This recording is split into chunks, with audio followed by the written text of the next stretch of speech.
Welcome back to the Lost Book of Herbal Remedies. I'm Emma, and today we're talking about ADHD, Attention Deficit Hyperactivity Disorder, a condition that affects millions of people worldwide. It's not just a childhood disorder, as many might think. ADHD can persist into adulthood, bringing with it a whole new set of challenges. We're going to break down everything you need to know about ADHD, from diagnosis and treatment to some cutting-edge therapies and a special herbal formula designed to support cognitive and emotional well-being for those with ADHD. That's right, Emma. ADHD is incredibly complex, affecting about 15.5 million adults in the U.S. alone. We'll discuss why so many people are getting diagnosed later in life, the role of telehealth, and some innovative treatments, including nanomedicine. So let's start with the basics. According to the CDC, approximately 6% of U.S. adults have ADHD. What's particularly interesting is that around half of these individuals weren't diagnosed until adulthood. That shows a real gap in awareness when it comes to recognizing ADHD symptoms in adults. Absolutely. The tricky thing about diagnosing ADHD in adults is that the symptoms can be more subtle. While kids may show hyperactivity, adults often struggle more with time management, chronic procrastination, or feeling overwhelmed by tasks. It's not always as obvious, which is why many people don't get diagnosed until later in life, when work, family responsibilities, or social dynamics start amplifying those symptoms. And what's often missed is that ADHD can lead to emotional volatility. Adults may face mood swings, irritability, and stress, which can make it harder to maintain relationships and perform well in the workplace. Addressing those emotional challenges is a key part of diagnosis and treatment. Let's move into treatment now. Even though there are effective treatments for ADHD, about a third of adults don't receive any care. And for those who do, stimulants like Adderall or Ritalin are the go-to option. But there's a major issue. There's a shortage of these medications, which disrupts continuity of care for many patients. That's right, Alex. And with the rise of telehealth during the pandemic, we've seen a shift in how ADHD care is delivered. Almost half of the adults diagnosed with ADHD have used telehealth for their treatment.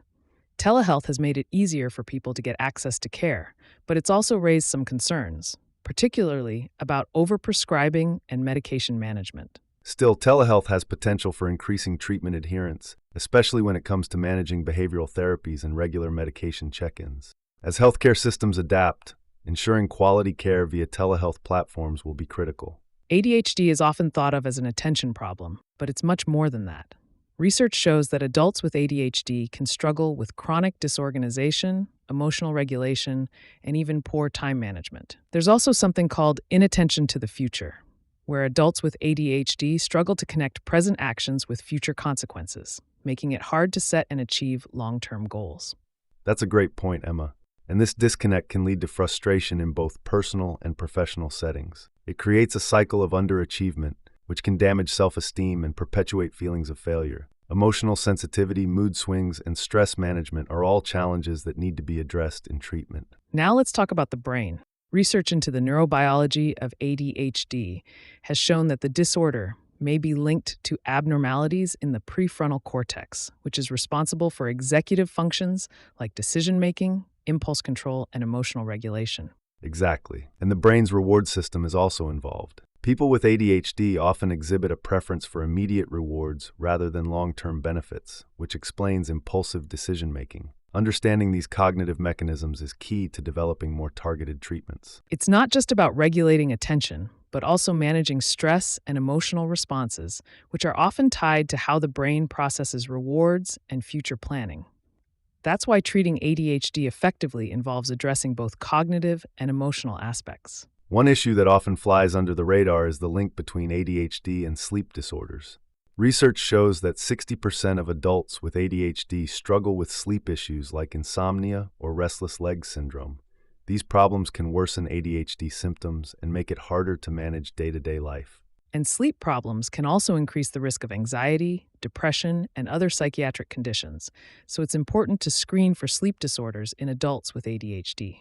Addressing sleep can lead to better outcomes in managing both ADHD and overall mental health. Now let's talk about some cutting-edge treatments.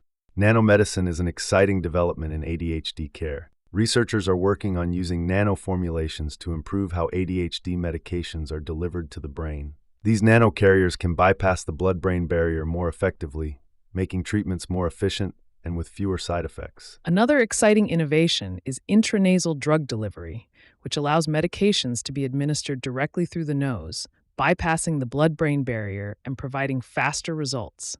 This method is particularly promising for neuropsychiatric disorders like ADHD. These advancements could lead to more targeted, effective treatments, making ADHD management more accessible to those who need it. Now, let's get to our herbal formula spotlight. We've put together a natural blend designed to address both the cognitive and emotional challenges of ADHD. This formula combines adaptogens, neuroprotective herbs, and supplements that promote focus, memory, and emotional regulation. First up, we have ginkgo biloba, which supports cognitive function and helps with attention and executive tasks. It also promotes blood flow to the brain, improving memory. Then there's rhodiola rosa, an adaptogen that helps manage stress and fatigue, key issues for people with ADHD. It's great for concentration and reducing burnout. Bacopa monnieri is another star in this formula. It's been used in traditional medicine to support memory and cognitive processing. It helps improve attention span and working memory. And for sleep issues, we've included valerian root. It's known to improve sleep quality and reduce the time it takes to fall asleep. Perfect for people struggling with insomnia or sleep phase disorders. Ashwagandha is also part of the mix. This adaptogen is fantastic for reducing stress and anxiety, helping to stabilize mood swings and emotional dysregulation. We also added lemon balm, which has calming effects that can alleviate anxiety and improve mood. And of course, Gotu kola supports neuroprotection and memory, while zinc helps balance dopamine levels, a neurotransmitter critical for focus and attention in ADHD. Let's not forget omega-3 from algae oil.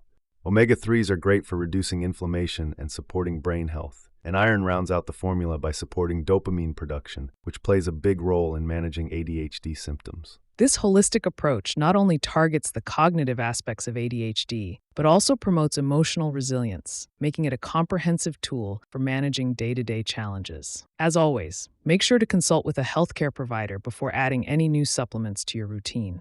And that wraps up our deep dive into ADHD, its challenges, and the latest treatment options. We hope this episode provided you with some valuable insights.